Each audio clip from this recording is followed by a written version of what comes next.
மாதம் பாருங்க, நம்முடைய இருதயம் நன்றியால் நிரம்புது. எத்தனையோ சாட்சி, எத்தனையோ அற்புதம். ஆனால் வெளியில் போய் யாராவது ஒருத்தர்கிட்ட இந்த மாதிரி ஆண்டவர் எனக்கு இவ்வளோ நன்மை செஞ்சாருன்னா அவங்க நிறைய பேர் நம்ப மாட்டாங்க. ஏன்னா அவங்க எதிர்பார்க்குற அளவுக்கு அற்புதம் என் வாழ்க்கையில் இன்னும் நடக்கலை. ஆனால் கர்த்தர் இன்னைக்கு கிருபையாய் வாக்கு கொடுக்கிறார். உங்களுக்கு சாட்சியாய் உங்களுக்குள்ளே நிறுத்துறது மட்டுமல்ல, புறஜாதி வெளியில் இருக்கிறவங்க இவங்களுக்கு பெரிய காரியத்தை ஏசப்பா செஞ்சார், இவனை சாட்சியாக நிறுத்தி இருக்கிறாருன்னு சொல்கிற அளவுக்கு ஒரு மகிமை உங்கள் தலை மேலே இருக்கும்னு ஆண்டவர் வாக்கு கொடுக்கிறார். ஆமேன். ஆண்டவருடைய பிள்ளைகளே, ஒவ்வொரு நாளும் நம்ம ஒவ்வொரு ஞானத்திற்காக நம்ம ஜெபிச்சிட்ருக்கிறோம். இன்றைக்கி ஒரு மிக முக்கியமான ஒரு காரியத்திற்காக நம்ம ஜெபிக்க போகிறோம். யாத்திராகமம் 14ஆம் அதிகாரத்தினுடைய 14வது வசனம்.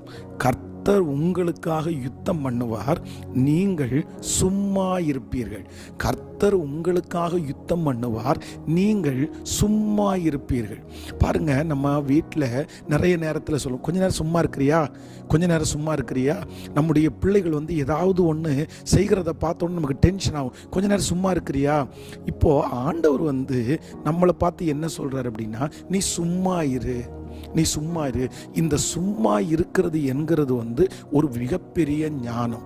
இப்போ நிறைய பேர் இன்னைக்கு இருக்கிற காலத்தில் பார்த்தீங்கன்னா சும்மா இருக்கிறவங்க ரொம்ப குறைஞ்சிட்டாங்க. ஒரு பிரச்சனை நடந்துட்டு இருக்குது. சில பிரச்சனையெல்லாம் ஆண்டவருடைய பிள்ளைகள் எதுவுமே செய்யக்கூடாது, எதுவுமே பண்ணக்கூடாது. ஆனால் நம்ம என்ன பண்ணுறோம் தெரியுமா? பிரச்சனைன்னு ஒன்று வந்துச்சுன்னா நம்ம பார்ட்டுக்கு ஏதாவது ஒன்று பண்ணணும்னு நினைப்போம். அதை பண்ணலாமா, இதை பண்ணலாமா. ஆனால் ஆண்டவருடைய பிள்ளைகளே, இந்த இடத்துல ஆண்டவர் சொல்கிறார், யுத்தம் ரொம்ப பெருசாக இருக்குது, ஏதாவது ஒன்று பண்ணியே ஆகணும், அந்த மாதிரி ஒரு சூழ்நிலை. ஆனால் ஆண்டவர் என்ன வாக்கு கொடுக்குறாருன்னா, நீ சும்மா இரு. நான் சும்மா இருந்தால் எல்லாம் நடக்குமா?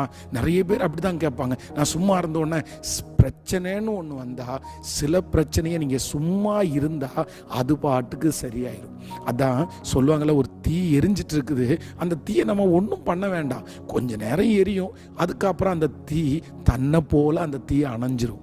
கர்த்தர் இன்னைக்கு வாக்கு கொடுக்குற அந்த பிரச்சனை தன்னை போல் சரியாகும், அந்த மனுஷன் தன்னை போல் சரியாகும்.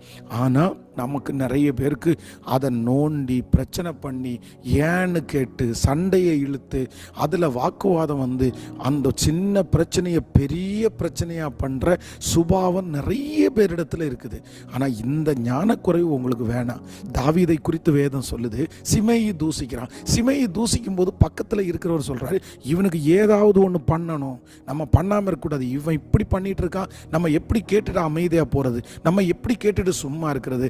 ஆனால் தாவீது என்ன சொல்கிறாருன்னா, அட சத்த நேரம் சும்மா இருப்பா, விட்டுருப்பா. தாவீது